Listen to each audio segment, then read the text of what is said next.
To send money to someone through Commonwealth Bank, start by opening the Com Bank app on your mobile device and logging into your account. Once you're logged in, your homepage will display various options. To transfer money, tap the Pay option at the bottom of the screen. Then select Pay Someone.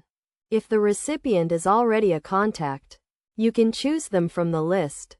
Otherwise, tap the plus icon in the top right corner to add a new contact. You'll then need to select how you want to pay the person. Using either their mobile number, bank account, or another method, enter the recipient's mobile number and tap Next. If the recipient is already set up, you can simply select them and proceed.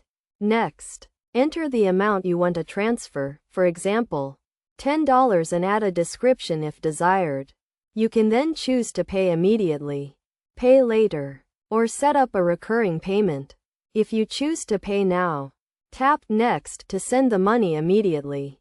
If you prefer to pay later, you'll need to enter the amount, description, and select a payment date, which can be set for whenever you want the recipient to receive the money.